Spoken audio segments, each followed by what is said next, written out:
जितने आस्था चैनल पर कथा सुन रहे हो, जितने फेसबुक और यूट्यूब पर सुन रहे हो, बहुत सावधानी से सुनना। तो जिनकी यहाँ संपदा की कमी होती है, वैभव की कमी होती है, लक्ष्मी की कमी होती है, प्रतिष्ठा की कमी होती है, धन की कमी होती है, उसके लिए महाराज शनिवार के दिन अगर शिव की आराधना करी जाए, शनिवार के दिन अगर शंकर को जल चढ़ाया जाए, तो जिंदगी में व्यक्ति की श्री शिव नमस्ते। एक बहुत सुंदर बात है, अपनी जिंदगी में इसको जरूर उतार कर रखना कि शंकर के मंदिर में जाकर आप जल चढ़ा रहे हैं, शंकर के मंदिर में जाकर आप दूध चढ़ा रहे हैं, शंकर के मंदिर में जाकर आप पूजा कर रहे हैं और शंकर जी आपकी नहीं सुन रहे, तो जरूर अपनी सेवा में कमी होगी। शिव देने में कमी नहीं रखता, कमी अपनी सेवा में हो। कई लोग कहते हैं हम शंकर जी की आराधना करते हैं, हम पूजन करते हैं, मैं तो इतने साल से बेलपत्र चढ़ा दी, मैं तो इतने साल से जल चढ़ा रही हूं, मैं इतने समय से भगवान के 16 सोमवार कर रही हूं, मैं इतने समय से संकट सोमवार के व्रत कर रही हूं। भगवान नहीं सुन रहे तो उसमें भगवान की गलती नहीं है, गलती तुम्हारी है।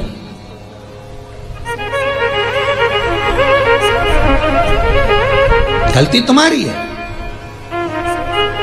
जब 10 दिशाओं को भगवान शंकर ने बांटा और शंकर भगवान ने 10 दिशाओं को बांटा, तो 10 दिशाओं का आधिपत्य बनाया है कि कौन सी दिशा में कौन सा देवता इसका आधिपत्य रखेगा, कौन से देवता यहां पर निवास करेंगे, किसका आधिपत्य इस दिशा में होगा। पूरब, पश्चिम, दक्षिण, ये चारों दिशा सामने आकर खड़ी हो गई भगवान शंकर के सामने, भगवान शिव के सामने खड़ी, चारों दिशा। धीरे धीरे करते ईशान, वायव्य, ये भी आकर खड़ी हो गई। 10 दिशा शिव जी के सामने थी, 10 दिशा, 10 दिशा, सारी की सारी दिशाएं सामने आकर जब खड़ी हुई, केवल एक दिशा ऐसी थी, दक्षिण, जो भगवान शंकर का स्मरण कर रही थी, भगवान शंकर के स्वरूप का अनुमोदन कर रही थी, केवल दक्षिण दिशा।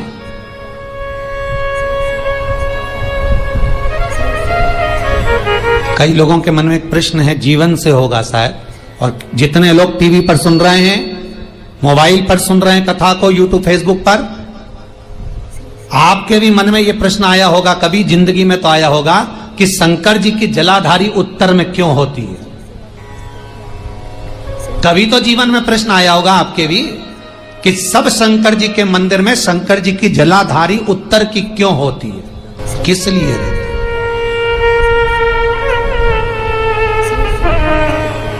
महाराज,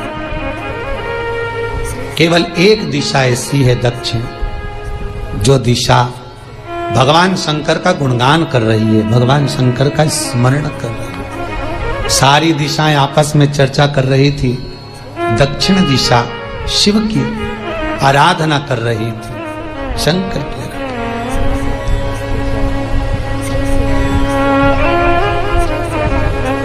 वहीं पर उत्तर जो दिशा थी, वो खड़ी होकर दक्षिण दिशा की ओर हंसने लगी। सारी दिशाएं, होता है जब 10 फ्रेंड, 10 सहेलियां, सरल भाषा में समझिए इसको, 10 फ्रेंड, 10 सहेलियां एक जगह पर इकट्ठी हुई और एक सहेली अकेली बैठकर माला जपे, नाम जपे, या हैंडसेट मोबाइल चलाए, या फोन पर लगी रहे, या बात करे, तो जितनी जो सहेलियां होंगी ना, ठिठोली तो करेंगी ना। दक्षिण दिशा को देखकर उत्तर दिशा ठिठोलियां करने लगी, हंसने लगी। भगवान शिव की आराधना में दक्षिण लगी हुई थी। पूरब और पश्चिम, ये 2 दिशा ऐसी थी जिनको बहुत अभिमान था, बहुत अभिमान। तो इन्होंने तो पहले ही सोच लिया था कि सर्वदेव हमारे अधीन, पूरब और पश्चिम के अधीन सर्वदेव। तो जब सर्वदेव मेरे अधीन है, हमारे अधीन है, तो हम क्यों जपें, हम क्यों स्मरण करें। पूरब और पश्चिम बैठे रहे। एक सिंपल भाव में बैठे भी रहो ना, मत हंसो, मत ठिठोली करो तो भी चल जाए, पर उत्तर ठिठोली करो। और उत्तर दिशा ने जैसे ही ठिठोली करी, शब्दों के बाण कहना दक्षिण को चालू करे, इतने में भगवान शंकर जो मध्य थे सामने, जिस शिव की आराधना दक्षिण दिशा कर रही थी, जिसके स्वामी है लिंग पुराण में 7 गलतियां बताई है कंगाल होने की। ये गलती अगर आपने भी करी है तो जिंदगी में कितना भी पुण्य करोगे उसका फल नहीं है। आज की कथा को लिखकर रखना, शायद तुम्हारी जिंदगी संवर जाए। लिंग पुराण में 7 गलतियां बताई है व्यक्ति को बर्बाद होने की। पहली गलती है, उसमें से अगर आप स्वीकार कर रहे हैं ये गलती, तो समझ लो कि गलती आपने करी है। गंगा जल तो बुलवाया टैंकर भरकर, 21,000 बेलपत्र भी समर्पित कर रहे हो, आप मंदिर के अंदर बैठ गए, दर्शन करने वाला आता रहा, किसी को अंदर प्रवेश नहीं दिया, आप गंगा जल चढ़ाते रहे, आप बेलपत्र चढ़ाते रहे, आप स्वयं पूजन करते रहे, और दूसरा व्यक्ति ना जाने किस भाव से, किस रूप में आकर भगवान की सेवा करना चाहता था। पंडित जी ने आपके चक्कर में उसको जल नहीं चढ़ाने दिया, पंडित जी ने आपके चक्कर में उसको बेलपत्र नहीं चढ़ाने दिया। पहली गलती यह हो गई कि भगवान के भक्त को भगवान से दूर कर दिया गया। अब उठा लो श्रीमद् भागवत कथा। 2 देवताओं ने गलती करी थी। एक ब्रह्मा जी ने गलती करी थी कि गाय बछड़ों का हरण कर लिया था। 1 वर्ष होने में 1 दिन था, तब ब्रह्मा जी ने गाय बछड़े वापस दिए थे। दूसरी गलती इंद्र ने करी थी, जल वृष्टि करी, तब भगवान कृष्ण को गोवर्धन पर्वत उठाना पड़ा। दोनों देवताओं ने गलती करी, पर भगवान कृष्ण ने इंद्र को क्षमा कर दिया, पर ब्रह्मा को क्षमा नहीं करा। क्यों नहीं करा? क्योंकि इंद्र को क्षमा इसलिए करा क्योंकि इंद्र ने जब जल वृष्टि करी तो सारे ब्रजवासियों को भगवान के चरणों में लाकर छोड़ दिया। सारे ब्रजवासी गोवर्धन पर्वत के नीचे आकर बैठ गए, भगवान के चरणों में आ गए। और ब्रह्मा ने जो गलती करी वो ऐसी गलती करी कि भगवान से गाय और बछड़ों को दूर कर दिया। जो भगवान से भगत को दूर कर दे उसको शंकर कभी क्षमा नहीं कर सकता। इसलिए बर्बादी का पहला कारण, आप भक्त और भगवान में दूरी बना ली। दूसरा कारण, भगवान की जब पूजन कर रहे हो, 21,000 बेलपत्र चढ़ा रहे हो, गंगा का जल चढ़ा रहे हो, चंदन चढ़ा रहे हो, अबीर चढ़ा रहे हो, गुलाल चढ़ा रहे हो, तो तुम्हारे भीतर ये अहंकार, जब तुम पूजन करके उठो तो उठते समय तुम्हारे भीतर अभिमान नहीं होना चाहिए कि मैंने जो अनुष्ठान करा उसके बराबर कोई नहीं कर सकता। तीसरा कारण कहा कि भगवान की सेवा तो आप कर रहे हो, भगवान की चाकरी में तो आप लगे हो, भगवान की आराधना भी कर रहे हो, दिया भी लगा रहे हो, धूप बत्ती भी लगा रहे हो, स्नान भी करा रहे हो, पंचामृत स्नान भी करा रहे हो, सारी पूजन अर्चना सब तुम कर रहे हो। पर हो सकता है इस पूजन अर्चना में आप केवल 3 घंटा पूजन करते हो और बाकी के समय किसी न किसी की जीवात्मा को दुख पहुंचा रहे हो। एक कथा में एक बात कही थी कि भले मंदिर में दिया मत लगाओ, भले मंदिर में जाकर धूप बत्ती मत जलाओ, भले मंदिर में जाकर भोग मत लगाओ, भले मंदिर में जाकर जल मत चढ़ाओ, कुछ मत करो, भले भगवान को नए कपड़े मत पहनाओ, भले तुम्हारी मर्जी पड़े भगवान को भोग मत लगाओ, पर शास्त्र कहता है कुछ मत करो, पर एक काम जरूर करना कि किसी के चेहरे पर प्रसन्नता ला देना तो मंदिर में दिया जलाने के बराबर होगा। किसी के चेहरे पर चमक ला देना, प्रसन्नता ला देना तो अगरबत्ती लगाने के बराबर होगा। किसी गरीबड़े के, किसी दुखी के चेहरे पर अगर तुमने प्रसन्नता ला दी तो वो भगवान को कपड़े पहनाने के बराबर होगा। मालूम पड़े तुम मंदिर में पूरी सब्जी बांटो, मंदिर में भोजन कराओ, मंदिर में सारा पकवान चढ़ाओ, और कोई तुम्हारे कारण अगर दुखी है तो तुम्हें वो सुख का भान नहीं हो सकता। तीसरा कारण है हमारा, वो सुख नहीं मिल सकता। चौथा कारण है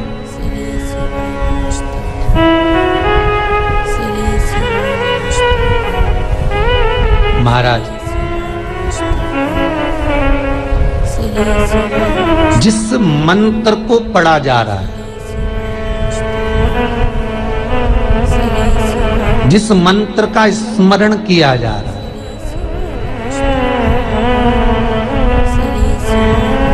जिस भगवान की माला को हम जप रहे हैं, हम पाठ कर रहे हैं, उसमें त्रुटि उठा लीजिए। दुर्गा सप्तशती, दुर्गा सप्तशती का हिंदी अनुवाद में एक थोड़ा सा दृष्टांत दिया है, आपको मालूम होगा। जजमान सप्तशती का पाठ कराते थे नवरात्रे में। नवरात्रे पूरे होते थे और उनकी पत्नी मर जाती थी। सप्तशती के अंदर लिखा है, बहुत ध्यान से सुनिएगा। दुर्गा सप्तशती का पाठ कराते थे और पत्नी नवरात्रे के बाद 4 महीना 3 महीने के बाद मर जाती थी। बहुत दुखी था सेठ। एक शादी करी, दूसरी करी, तीसरी करी, चौथी करी, चौथी पत्नी भी मर गई। बहुत दुख हुआ। आज वो गुरुजी के पास चले गया। गुरुदेव, गुरुजी, गुरुदेव, गुरुदेव। गुरुजी बोले क्या हो गया? सेठ जी बहुत दिनों के बाद आ रहे हो, क्या बात है गुरुदेव? मेरे को एक बात समझ में नहीं आती कि मैं नवरात्रे में सप्तशती का पाठ कराता हूँ, देवी जी का यज्ञ करवाता हूँ, माता रानी को चूनर पहनाता हूँ, उनको सुंदर बिछुड़ी, पायल, चुनरी सब पहनाता हूँ, कन्याओं का भोजन करवाता हूँ, भंडारा करवाता हूँ, जवारे बोता हूँ, अखंड ज्योत लगाता हूँ, पर नवरात्रि जैसे ही पूरी होती है उसके 2 महीने 3 महीने बाद मेरी पत्नी क्यों मर जाती है? 4 पत्नियां मेरी मर चुकी हैं, 5वीं मैंने शादी करी है। गुरुदेव आप कृपा करिएगा, कुछ तो बता दीजिए, कुछ करुणा कर दीजिए। गुरुजी बोले जब तू सब कुछ अच्छा कर रहा है, जोत भी जला रहा है, कन्या भोज भी करा रहा है, चुनरी भी चढ़ा रहा है, भंडारा भी कर रहा है, जोत भी लगा रहा है, जवारे भी बो रहा है, माता रानी की सेवा भी कर रहा है, अखंड रात्रि व्रत कर रहा है, सब कुछ तूने करा, यज्ञ भी करा, फिर तेरी पत्नी क्यों मर सकती है? ऐसा हो ही नहीं सकता। नहीं गुरुदेव, मेरी 5वीं शादी है गुरुदेव, अब की बार आप कृपा करिए। गुरुजी ने कहा तेरे पंडित जी को अनुष्ठान पर बुला, मैं कमरे में बैठकर सुनूंगा सप्तशती का पाठ, तब मैं ध्यान करूंगा।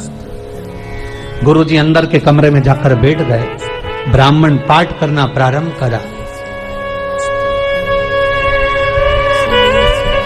और ब्राह्मण ने पाठ करना प्रारंभ करा। उसमें एक शब्द आ गया, भारयन्तु भक्षन्तु, भारयन्तु भक्षन्तु। उसमें बोलना था भय, पीड़ा को, हे जगत जननी तू भक्षण कर जा, पर ब्राह्मण बोलता था भार्या तू भक्षण तू, मेरी पत्नी को, मेरी भार्या को तू भक्षण कर दे। पंडित जी जैसे ही बोले गुरुजी बाहर निकल कर आ गए। पंडित जी को रोका, रुकिए गुरुदेव, आप हर साल अनुष्ठान कर रहे हो जजमान के यहाँ और बोल देते हो भार्या तू भक्षण तू, हे देवी तू मेरी पत्नी को खा जा, तो माँ हर बार उस पत्नी को निगल जाती है। निवेदन शब्द सुधार लीजिए, शब्द ठीक है। चौथा कारण है कि आप जो पाठ कर रहे हो, आप जो पूजन कर रहे हो, आप जो अनुष्ठान कर रहे हो, उसमें कुछ ना कुछ गलती जरूर हो रही है। ये चौथा कारण है।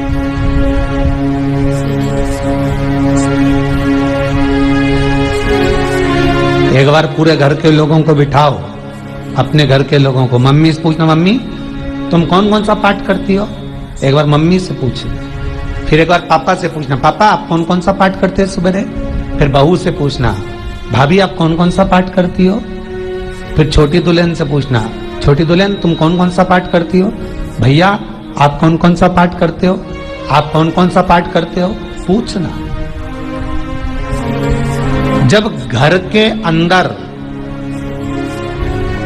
बड़ी बहू अलग तरह का पाठ कर रही है, छोटी बहू अलग तरह का पाठ कर रही है, मंजली बहू अलग तरह का पाठ कर रही है, माँ अलग तरह का पाठ कर रही है, पति अलग तरह का पाठ कर रहा है, तो उसका जो प्रभाव है, कौन सी चीज कहां टकरा रही है, जिसके कारण घर में रोग इतना है कि कोई सही होने वाला ही नहीं है।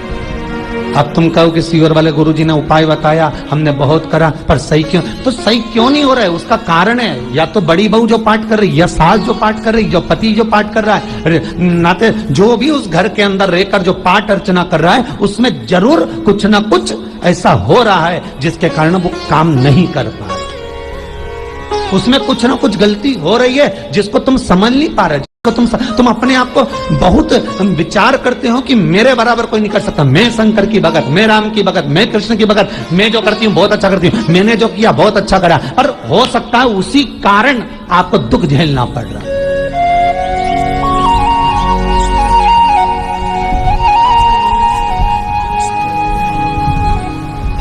उसी के कारण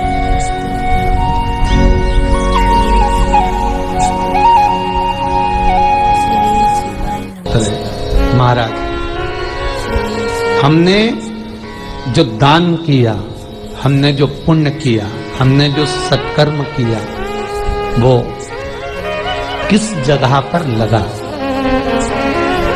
पांचवा सूत्र,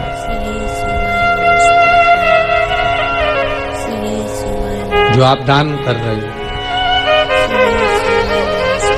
जो आप पुण्य कर रहे हो, सत्कर्म कर रहे हो, वो किस जगह पर लगा? ये पांचवा सूत्र। फिर निवेदन करेंगे, गाय, बेटी और लक्ष्मी 50 बार विचार करना, तब किसी को देना। बेटी किसी ऐसे को मत ब्याह देना जो जुआ खेलता हो, मदिरापान करता हो, मांसाहार करता हो, वेश्यावृत्ति करता हो। वो बेटी का सम्मान नहीं करेगा। बेटी रोएगी तो कन्यादान करने वाले को रोना पड़ेगा।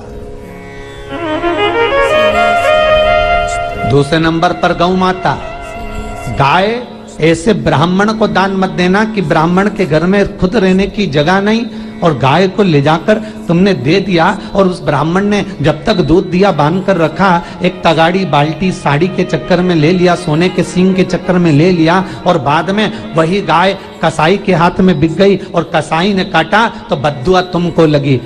बेटी, गाय और लक्ष्मी, पैसा भी किसी ऐसे भिखारी के कटोरे में मत दान देना कि जिसने ले जाकर मदिरापान में लगा दिया, जुए में लगा दिया, वेश्यावृत्ति में लगा दिया। अगर जिस भिखारी के कटोरे में पैसा दिया उसने शाम को ले जाकर मदिरापान में, जुए में लगा दिया, तो लक्ष्मी रोती है कि तूने मुझे गलत जगह पर दिया है, इसलिए अब तुझे रोना पड़ेगा। तब व्यक्ति को रोना पड़ता है, फिर व्यक्ति रोता है। गाय, बेटी और लक्ष्मी 50 बार विचार करो, क्या सही जगह पर दे रहे हो?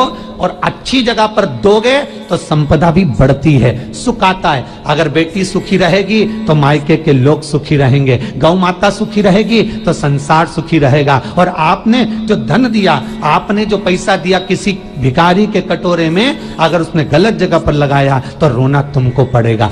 किसी आजकल के भिक्षुकों को अगर रोटी दे दो तो लेते ही नहीं।